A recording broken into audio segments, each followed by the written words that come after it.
Today's DAF is Chaf Aleph Amid Aleph. We're at the 2 dots on the 5th line. Ba'amine Raviv Yasaba Me Ravuna. So we're going to get into our discussion today is going to address the scope of cooking on Yontiv, for whom. We know that we were discussing up until now the issue of bringing karbanos on Yontiv. We said that you're not allowed to bring voluntary karbanos nedava, because the only sanction is for you to shecht for yourself, but not to shecht for a korban if it's not mandated on Yontiv. So here's the following questions. You'll see how it relates in just a moment. Bo'amine Ravav Yasiba Saba Merahuna. Behema chetz shel nachri v'chetz shel Yisrael mahu l'shochta b'yom tov. An animal is owned in partnership between a Jew and a non-Jew. Is it permitted to slaughter it on Yontif? I'll get my half and I'll give the Gentile his half. But the question is, the slaughter is ostensibly partially for me and partially for him. Is that okay? So Amar lei mutter. So Rav Huna said to him, it's okay. So Amar lei v'chima bein zel l'nedar m'nedavos. So Rav Avya Saba says to him, well, then why is it any different from the halacha that you're not allowed to shecht karbanos nedava on Yontif? After all, part of it is for Hashem and part of it is for you. If it's a korban shlomim, you're eating part of it.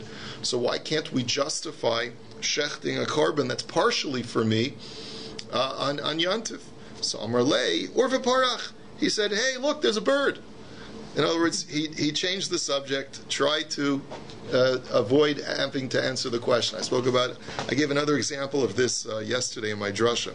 So kinafak Amar lei Rabba Berei Lav Hainu Rav Ivya Saba de Mishtabach Lemar Begavei de Gavarabahu. So Rav Huna's son, after Rav Avya Saba left, he said to his father, he says, Father, I don't understand. You yourself have acknowledged that Rav Avya Saba is a great man. Why wouldn't you take the time to answer his question? Why did you just tell him, hey, there's a bird? So Amar lei Uma Avidlei Ani Hayom Samachuni Ba'ashishos Rapaduni Batapuchim Uba Minoi Milsa de Bayataima. He says, Rav Huna says, what could I do? I wasn't being evasive because I didn't want to answer his question. But today is Yontif. I just finished giving a big drasha. And like it says in Shir Hashirim that we learned yesterday, Samachuni ba'ashisho, support me with cakes, with dainty cakes, rapiduni batapuchim, support me with apples. In other words, I'm chalashing here because it's Yontif. I gave a long drasha. I'm all famished. You know, I don't have the frame of mind to be able to answer intricate questions that require thought. So the Gemara says, okay, fine, that's the story, but now let's ask a question. V'taimamai. So Taka, what's the reason? What's the reason that we paskin this way? So the answer is, in other words, what's the reason why it's okay to shecht an animal that's owned jointly by a Jew and a non-Jew, but you're not allowed to shecht a korban? So the Gemara says, "Behema chetzer shel nachri v'chetzer shel Yisrael muter l'shachta b'yom tov di'ef shel l'kezayis basar below shchita. Avol nedar munadavos asur l'shachtan b'yom tov de kohanim ki kazachu mishulchan gavoa kazachu." The difference is as follows. We can certainly justify you shechting an animal that is partially owned by a goy, because your shechita, you're doing it for yourself. The only way that you can get your half of the animal is if you shecht it. So you're shechting for yourself. The fact that the goy will benefit, fine, let him benefit. But the point is that the only way that you can get the meat that you want is through the shechita. So that's perfectly legitimate. However, when you shecht an animal for a korban, that animal's been designated as a korban. It really belongs kulo l'Hashem. It's completely God's animal. It's once you do the zrika, and the kohanim are finished with the avoda of the mizbech, Hashem gives you part of the animal back for you to eat. But at the moment of the shechita, it's God's animal. It's not partially yours and partially God's. And that's why it's not lochem. That's why it's not yours. And the Torah therefore does not give you the provision of shechita. Amar of Chizda, behema chetzer shel nachri v'chetzer shel Yisrael muter l'shachta b'yom tov di'ef shel l'kezayis basar below shechita. So to elaborate on this, Rav Chizda says, like we said, if the animal is jointly owned by a Jew and a non-Jew, you're allowed to shecht it, because the only way that you can get your kezayis of basar is through that shechita. However, Isa chetzer shel nachri v'chetzer shel Yisrael asur la'afosa b'yom tov deha'ef shelei l'miflaga b'lisha. However, let's say you have a pile of dough, and you want to make a big loaf of bread out of that dough. but that dough is jointly owned by you and the non-Jew. There we don't give you the carte blanche to go ahead and bake it. We tell you no. First divide it, the dough is jointly owned, give the Gentile his half, you take your half and you only bake that portion, because there you can't argue that you can only get your kazayas, your half of the animal, by shechting the whole thing. There you can divide it before you do the malacha of baking and only do it for yourself. So Masav Rav Chana Bar Chani Loi, Isas klavim bizman sheharon ochlen mimena chayeves bechala uma'arvin ba umishtatvin ba umavarchin aleha umazamnun aleha v'nefes b'yam tov v'adam yotzi ba yidei chavasa b'pesach. So look at this following brisa. Isas klavim, what are they called? Milk bone? When I was a kid, there was a non-Jew on the block who would walk around with a box of milk bone dog biscuits. And I remember him offering me a dog biscuit once. I said, what do you want me to eat? What? He says, yeah, they taste really good. They're like cookies. In other words, sometimes you can make dog biscuits that people can partake of as well. So what would typically is the shepherd had a watchdog. He would have dog biscuits with him, but sometimes if he was hungry, he would munch on them himself also. So the halacha is that if the shepherds also partake of the dog biscuits, then it's chayiv and challah when you bake it, uma arvin ba, and you can use it for an eruv to allow you to carry in your chatzir. You can use it for an eruv to allow you to carry in your mavoi. That's what shituf means. Umevarchin aleh umzan aleh. You make hamotzi on it, and you have to bench with a zimun with it if all three shepherds eat it. V'nefes b'yelav, and it can be baked on yontif. That's the operative clause here. And you can fulfill your obligation on Pesach if it's made from non-unleavened dough. So the question is, if you're making this dough and you're baking it for your dogs, and some of it will be for you, so what right do you have to bake all of it on Yantif? According to what you said, you have to separate out only the portion that you plan to eat, and the part that you want to bake for your dog, if you're not allowed to, because the Gemara is working under the assumption here that you're not allowed to bake for your dog. So we'll see that there's a machlokus over here on that subject. So the Gemara says, "Shiny isas klavim hol ve'efshel afayisim b'nevela." The answer is that since it's always possible to feed your dog other food, you can always feed your dog from a dead carcass, and then therefore, in theory, all of the dog biscuits could be for human consumption. That's the rationale, that's the basis for allowing you to bake it. Even though you end up giving some of it to your dog, we apply a principle called ho'il. Ho'il means that since, in theory, I could end up eating it all on Yontif myself, even if I plan to cook some of it, let's say, for tomorrow, or cook some of it for my dog, it's okay, I can cook all of it now. So frak the Gemara umi islay la Rav Chisda ho'il, but Rav Chisda doesn't hold of ho'il. We'll show you, because v'ha'itmar ha'ofim miyom tov l'chol Rav Chisda omer loke, Rabba omer eino loke. There's a machlokas between Rav Chisda and Rabba. What if a person bakes on Yontif specifically with the intention of not eating the bread today? He's already had his meal. He wants to bake this bread for tomorrow, which is chol, which we said you're not allowed to do. The Torah doesn't give you a heter to do that. So did you do a malacha? Do you get malchus for that? Rav Chisda says yes, but Rabba says no. So why is it? Rav Chisda amar loka, lormin hol mikloy le orchim chazilei hashtanami chazilei. But Rabba amar eno loka, amrin hol amrin hoil. The machlokas is, do we apply this principle of hol? Rabba says you don't get malchus because we say that even though your intention when you baked it was for tomorrow, was for chol, but it's always possible that guests will come for today, and it'll turn out that the cooking and the baking was for guests for Yontif. And even that's only though in theory, that's what Hoel says. Since in theory, it's possible that you could use this for Yontif, you're not doing a malacha deoraisa. He's not telling you lechatchila you can do this, but he is telling you there are times when even lechatchila it's permitted, but at least what Rabbi is telling you is there's certainly no malchus involved. So Ella, rather, the Gemara says, Lo tema hol ve'efsher, Ella kagon de islay nevela devade efshel afais nevela. So you're right, Rav Chisda doesn't hold to the principle of hoel, but rather the only time, Rav Chisda will tell you that the only time that the Braisa allows you to bake those dog biscuits on Yantif is when you plan on using the dog biscuits for yourself, because you already have an nevela set aside for your dog, and therefore there's a greater likelihood that the dog biscuits are going to be for you, and the nevela will be for your dog. But when there's no nevela at all, and it's a remote possibility that your animal's not going to partake of the dog biscuits, so then you're only allowed to bake what realistically, according to Rav Chisda, what realistically you're going to use for yourself, and you cannot bake for the dog. So Bo'imine Rav Huna, Hani b'nei Baga deramu alayu kimcha b'nei Chela mahu la'afosa b'yom tov. The following question was asked of Rav Huna. Let's say you have a shtetl that was imposed upon by a platoon of the king's soldiers. This was very common in the ancient world and even in the medieval world, that the king would basically say, look, I got a platoon of soldiers, I need to feed them, and so I want this town that they're going to be passing through to take care of all of their provisions. Now sometimes they took by force, and it was very unpleasant, but there were other times where the king was a benevolent king, and he would contract with the community where the platoon of soldiers was passing through. He would contract with them and say, listen, I'll pay you X amount of guildings, or whatever the coin was at the time, in exchange for you providing them with the food. So the question is the Jewish community allowed to accept the contract and cook for them on Yontif? Obviously, there's not an issue of pikuach nefesh here, because if there was, there wouldn't even be a shaila, right? This is where they have the option of either saying yes or saying no. So Amar Chazina, Iyavi le rifta liyanoka v'lo kapti kol chada v'chada chazi liyanoka v'shari v'lav aser. So Rav Huna answered the question. He says he was asked, is it mutter to cook for them on Yontif? They're not Jewish.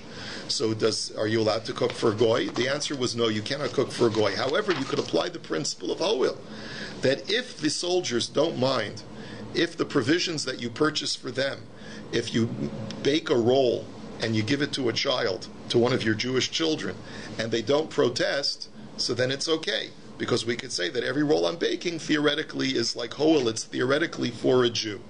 And therefore it's okay. But if they're very exact and they say, listen, we're paying you for a precise amount of dough, for a precise amount of bread that's baked, and we don't want any of it to go to waste, otherwise we're not going to pay you, so then they're very makpid, they're very, they're extremely exacting with you as far as your baking, and if they want every amount of bread that you bake to be just for the soldiers, so then you're not allowed to do it, said Rav Huna. So frak the Gemara, v'hatanya ma'isa b'shimon ha'teimani shelo bo emesh lebeis ha'medrash b'shacharis mitzor Rabbi Yehuda ben Bava, amar lo mipnei ma lo basa emesh lebeis ha'medrash. So the Gemara says, but wait a minute, there's a brayso that tells us the following story. Shimon ha'teimani did not come to the Beis Medrash the night of Yontif. That was they had planned to meet up, and the following day, Rabbi Yehuda ben Bava says to him on Yontif, "Why didn't you come to learn in the Beis Medrash last night?"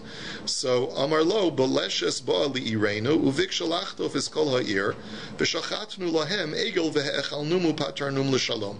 He says because there was a platoon of soldiers, they wanted all of our provisions, and of course, again, this is where they offered to contract with us. And we accepted the contract. We baked and we cooked for them. He says we shechted a fattened calf for them. We fed them and then we sent them on their way.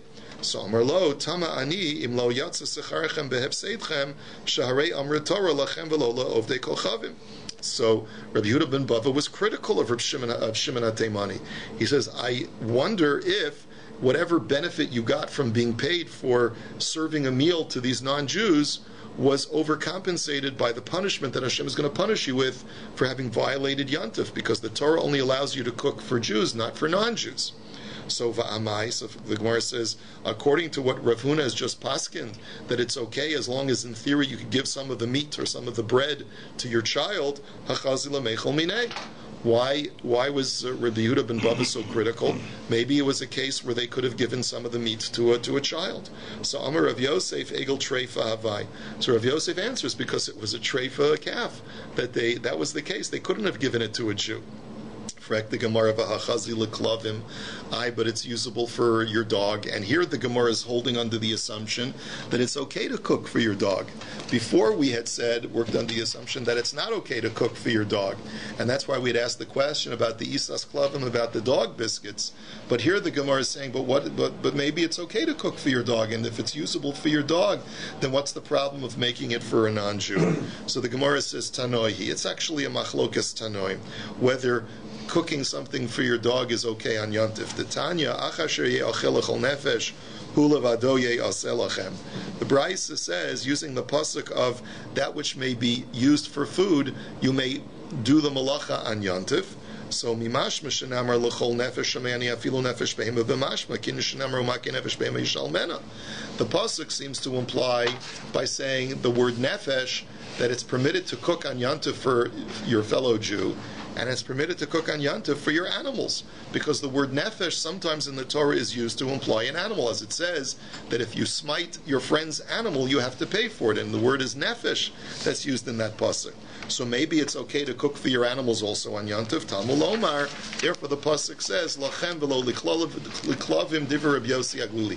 So Rabbi Yossi Aglili says, no. The Torah says only lachem, only for you it's permitted, and not for your animals. So you see that Rabbi Yossi Aglili says that it's not permitted to cook for your animals, and therefore that would explain why Rabbi Yehuda ben Bava was critical. Because if it's a treifa animal, you're not allowed to cook for your animals, and you're not allowed to cook for a non-Jew. So therefore, you had no right to cook. But Rabbi Akiva or Teshecht and Rabbi Akiva Omer afilu nefesh behema b'mashma. Rabbi Akiva disagrees, and he says no, that you're allowed to cook for your animal. So the Gemara now asks, according to Rabbi Akiva, imkein matam ulomer lachem. Why then does the Torah say lachem? Why does the Torah use the word lachem, which seems to limit it only to you? That's lachem v'lo la'ovdei kochavim. That Rabbi Akiva would hold that it's only for you and not for idolaters, not for non-Jews. But for your animal, it's okay. So we asked you the question, Rabbi Akiva, why are you making that distinction? And after all, I think the backdrop of this question is, after all, a non-Jew is a higher order of organism than your dog. So if you're allowed to cook for your dog, why are you not allowed to cook for a Gentile? Why are you saying that the Torah is allowing you to cook for your dog, but not for a Gentile? Shouldn't it be the other way around? So the Gemara answers, Mar be'aniyas haklavim shemizonosan alecha, umotzi aniyas ha'ovdei kochavim shemizonosan alecha. It's got nothing to do with the importance of the individual, but rather it's got to do with the fact of the responsibility of feeding your animals is upon you. The Torah doesn't, another independent human being, there's no responsibility for you to feed him. So therefore the Torah doesn't give you that ability to cook for him. But your animals, you're responsible to cook for. Yours. It belongs to you, so it's part of it. Your animal is not part of you. Your animal is your obligation to take care of. You have to take care of your animal. It's mizonosan alecha. It's your responsibility to feed him. If you benefit from the avdei kochavim, is that considered lachem? Like in the case with the soldiers? No, apparently not. Apparently not. Even if he's paying you, Rabbi Yehuda ben Bava was critical. Right. Even if the guy's paying you, it's not okay. Okay. So anyway, the conclusion of the Gemara is that Rav Huna had said that it's okay as long as it's theoretically possible that anything that you're cooking or doing malacha for ochel nefesh is for a Jew, even if now it's clearly for the Gentile. Rabbi Yehuda ben Bava was critical, not because he disagrees with Rav Huna, but because in the case over there it wasn't possible to feed it to a Jew because it was a treifa animal. And he holds like Rabbi Yossi Aglili, who says that not only may you not cook for a Gentile, but you also may not cook for an animal. Amar le Abaye le Rav Yosef, le Rabbi Yossi Aglili damar lachem lo liklavim, hani sufle lechiyusa heichi shadinan lehu biyom tov. So on a related issue, let's go back to Rabbi Yossi Haglili. He says that you're not allowed to cook for your animal either. So the question is, any food that is exclusively meant for animals should be considered to be muktzah, because I'm not allowed to handle anything for my animal. I can't do anything for my animal on Yontif. So the question is, there are these date pits, which traditionally they used to, after they would eat dates, they would throw them in a pit, and they would, no pun intended, and then they would use these date pits to feed their animals. What right do you have to handle them on Yontif? Shouldn't they be considered muktzah? So the Gemara says, Amar le hol v'chazu lahasaka. Since they're usable, they're not muktzah, because you could also use them as fuel for human purposes, and therefore on Yontif they're not muktzah. So the Gemara says, Teinach b'yaveshta b'retifta ma'ikal meimar. That's only true for dry date pits. But what if the date pits are moist? You're not going to use them for your kerosene lamp because they're not combustible. What are you going to say? So the Gemara says, Amar le chazu lahesek gadol. They're still combustible if you throw them in large enough of a fire, because the fire will dry them out, and then they'll be adding to the fuel. So the Gemara says, Teinach b'yontav b'Shabbos ma'ikal meimar. But on Shabbos, what right do we have to handle these date pits? On Yontif, you gave me a teretz. You could use them for fuel, so they're not muktzah. But on Shabbos, you can't use them for fuel. You can't light a fire on Shabbos. You can't add fuel to a fire on Shabbos, so why aren't they muktzah? The Gemara says in Achinami, metaltalin and luhu agav rifta. Kiddush Shmuel, damar Shmuel, also adam kol tzarcha b'pas. So the Gemara says, you're right. According to, on Shabbos, you're not allowed to handle them directly. But you can do what's called tiltul min hatzad.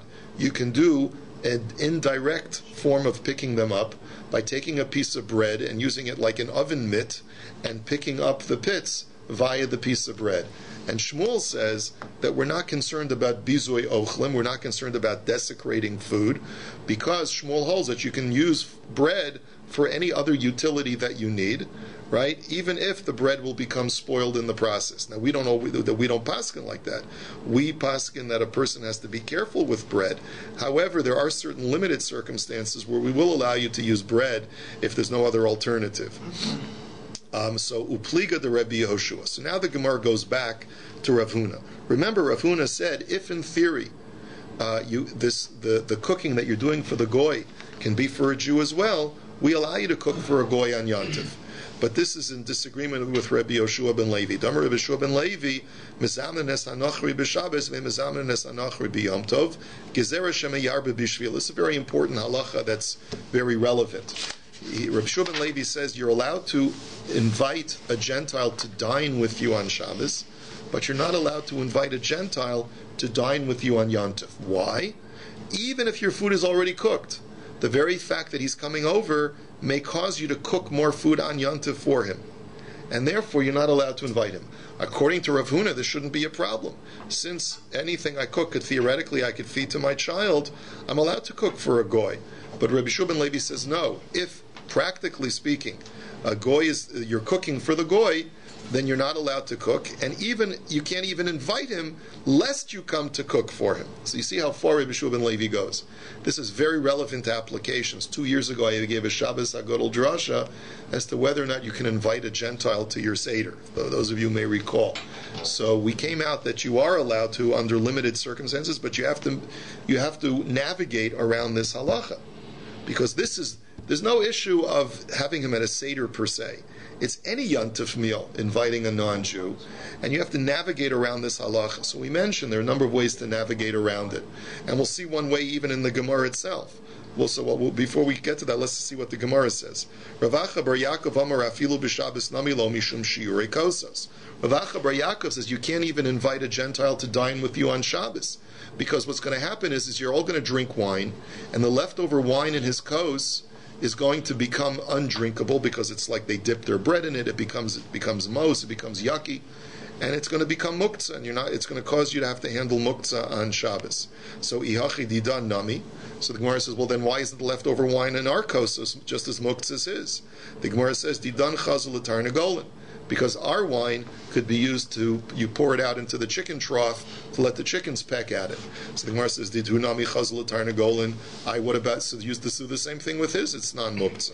Didu isuri hananinu. Because his, we're worried that it's asur bahana, because he may have done some incantation of idolatry over it, and therefore it's asur bahana. You can't even use it for your chickens, and therefore it's totally muktzah. Frak the Gemara v'lil tal talinu agav kasa. But still, even though it's muktzah, but if it's in a cup, the cup is not muktzah, so why can't I pick up the cup and you pick up the cup that's non-muktzah and have the wine in it that's muktzah go along with it? So Milo Amar Rava metaltalin kinuna agav kitme afagav diika leishivrei eitzim. That Rava had said is just as an example that if a person has a coal pan that has whole coals and pieces of wood in it exclusively, it's muktzah.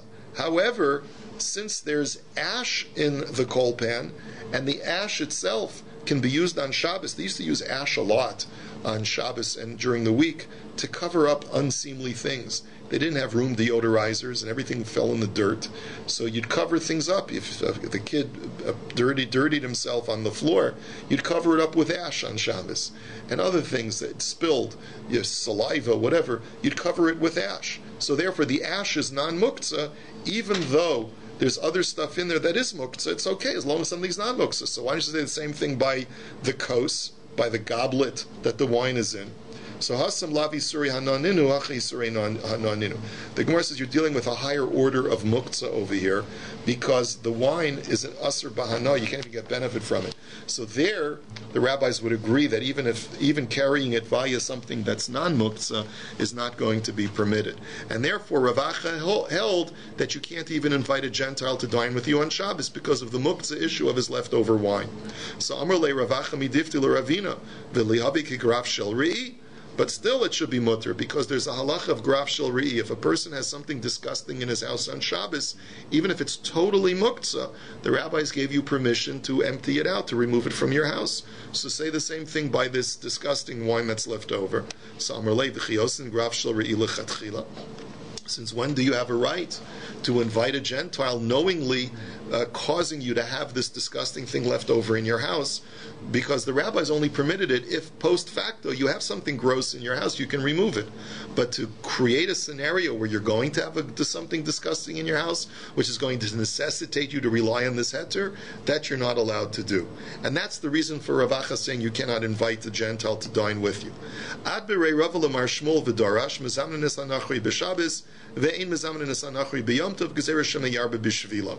So Rava, in the course of speaking with Shmuel, told him, expounded and said, I'm machmir not to invite a Gentile to dine on Yom Tov, but I do allow a Gentile to invite a Gentile to dine with you on Shabbos, not like Rav Acha had said.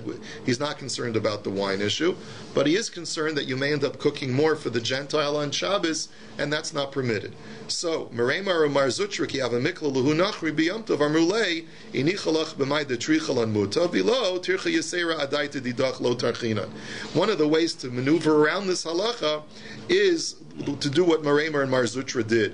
When a Gentile would come to them on Yom Tov, they would tell him as follows: Dear sir, we're delighted to have you as our guest, but we want you to know that we've only made a limited amount of food, and we're only going to make a limited amount of food for the Jews that are dining. If you're happy to share with us, fine, but don't expect us to make any special food for you. And as long as you explicitly state that to the Gentile and he accepts that as a condition, then you can have him dine with you on Yom Tov. He'll share with whatever you're cooking for the family, but you don't expect any special dishes that are made just for you. So this is one way to get around the problem. You tell the Gentile, if you're inviting him for the Seder, you're more than welcome to join us for the Seder, but we're not going to make any extra food for you.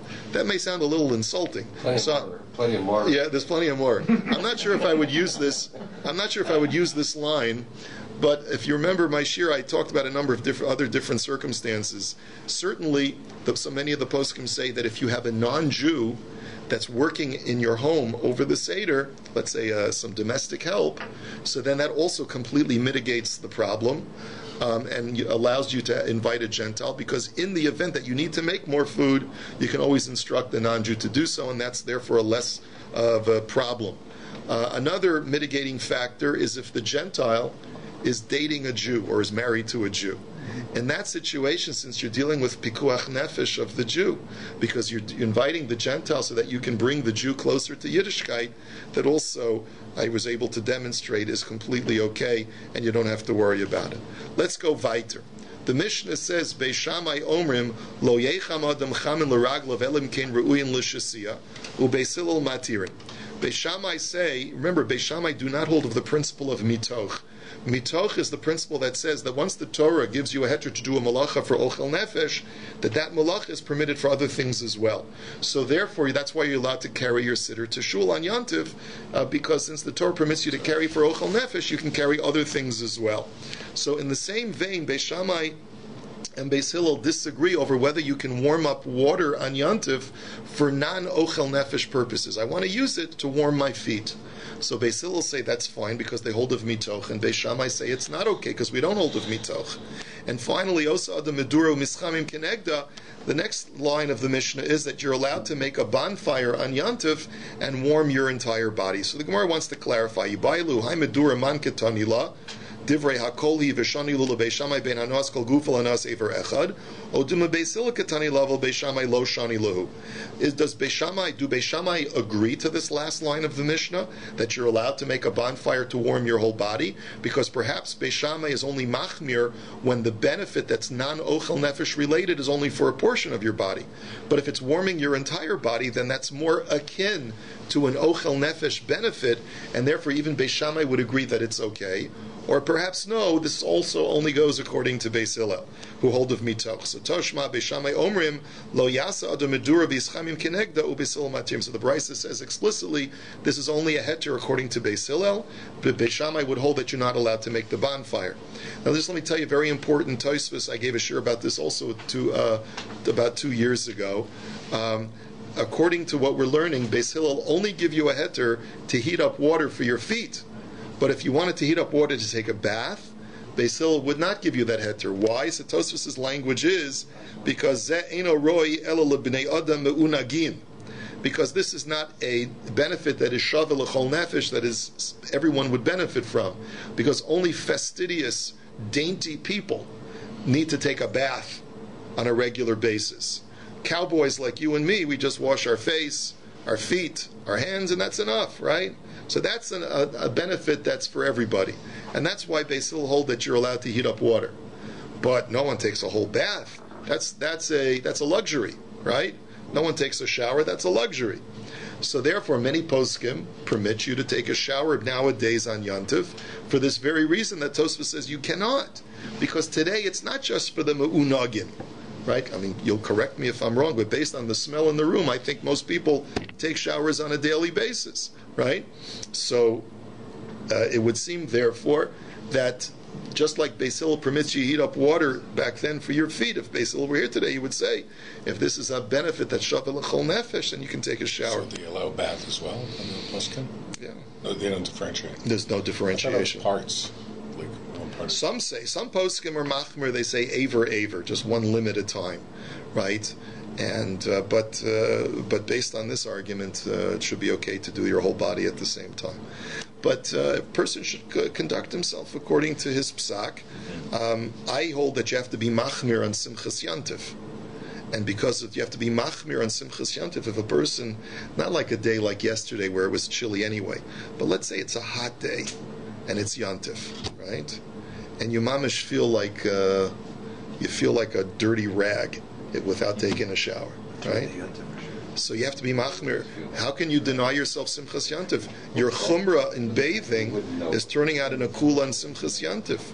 So it's more important to be machmir in Simchas Yantiv than it is to be machmir on this din. I mean, even for an istinus, once a week for Shabbos you're not showering. So for Yantiv you cannot shower. I mean, you're used to the idea of not showering one day. Who says? You shower once every 24 hours, even on Shabbos. You shower once every 24 hours. You're not showering. I'm saying you're schwitz on Shabbos day, right? You're not showering. Yeah, because that night you know you're going to take a shower. But you got a 2-day yantiv. So this is more Nogay and Chutzars, really. Yeah, it's Nogay and Chutzars. And what about a 3-day yantiv? Yeah, well, I'm getting there now. But a 3-day yantiv going into Shabbos wouldn't be an Indian of Simchas Yantiv anymore. It'd be an Indian of Onik Shabbos. Well, it depends. If the 2nd-day yantiv, you know that, I want to have a simcha today, and I want to have, you can't necessarily, we could also argue since you made an Erev Tavshilin, so then the shower is also included in the Erev Tavshilin, right? Mishnah. Shlosha Dvarim Rabbi Gamliel Machmer Kedivrei Beis Shammai. There are 3 Piskei Halacha in Yantiv that Rabbi Gamliel was machmer like Beis Shammai. Number 1, Ein Tomnin Esacham Lechatchila B'Yom Tov. He said that let's say you have hot food on Yantiv and it's a Yantiv going into Shabbos. He says you're not allowed to insulate and keep that food warm on Yantiv so that you'll have hot food on Shabbos. We'll see why. Number 2, Ve'ein Zogvin Es HaMenorah B'Yom Tov. You're not allowed to assemble a candelabrum that's disassembled. You can't assemble it on Yantiv. Number 3, Ve'ein Ofen Pitin Gritzin Ela Rikikin. And number 3 is you're not allowed to bake thick loaves of bread. You can only bake very flat loaves of bread because that involves less exertion. Amar Rabbi Gamliel miyamein shel beis Abba lo haya ofen pitin gritzin el rikikin. Rabbi Gamliel says to wit, I can testify that in my father's house, and whenever it was a yontif, we didn't permit people to make thick loaves, only very, very thin loaves. So Amrulo, so the rabbi said, that's not a raya. Manasa lebeis avicha sheimachmir alatzman umekilin lechol Yisrael lios ofen pitin geritzin v'charorin. But that very same parentage that you had in your house that was machmir for themselves were makel for the rest of Klal Yisrael. And we find many examples of this through Shas, that the posek will sometimes tell Klal Yisrael it's mutter, and he himself will be machmir. So just because you grew up in that house doesn't mean that you have a right to paskin for the rest of Klal Yisrael to be machmir. So the Gemara says, let's go back to the first case. You're not allowed to insulate food on Yantif to keep it warm for Shabbos. So, my time at the Beis Shammai, my time at the Beis Hillel. If a guy made an Erev Tavshilin, so you're allowed to cook on Yantif for Shabbos, for goodness sake. So why not insulate? And if you didn't make an Erev Tavshilin, why would Beis Hillel allow you? You didn't prepare in advance. So Amar Rav Huna la'olamei malacha shelo hiniach eruvi tavshilin uchedechayev sharu le rabbanon. That Rav Huna gives an answer. He says like this: we're talking about a guy who neglected to make an erev tavshilin, and the rabbis made a special dispensation that if you didn't make an erev tavshilin, we're not going to leave you high and dry for Shabbos. We'll let you do some minimal thing to let you have just the minimal amount that you need just to have a meal on Shabbos. For Rav Huna l'taimei, Damar Rav Huna, and Rav Huna said, Mishlo hiniach eruvi tavshilin, ofen lo pas echas, that if a person neglected to make an erev tavshilin, he can bake one roll, v'tomen lo kedera echas, he can insulate one pot, umadlikan lo es haner, and he can light one candle. That's the only thing we'll let him to do on Yantiv, so that he shouldn't be left high and dry in the dark and starving on Shabbos. And Mishum Rabbi Yitzchak Amru Aftzon lo dakat. Rabbi Yitzchak was a little bit more lenient. He says, "I'll throw in a fish as well. We'll let you roast the fish on Yantiv." Tanya no mihachi mishlo hiniach eruv tavshilin ofen lo pas echas v'tam lo keder echas umadlikan lo noasaner mecham lo kiton echad v'yishamar maftzon lo dagatan. So this brisa supports Rav Huna's assertion that if a person neglected to make an erev tavshilin, he can bake one roll, he can do hatmana with one pot of food, he can light one candle, and he can warm up one container of water, and some say that we'll throw in the fish as well. So that's Rav Huna's answer. You'll see another answer, Mirz Hashem, tomorrow. Have a wonderful day and a good Erev Yantiv.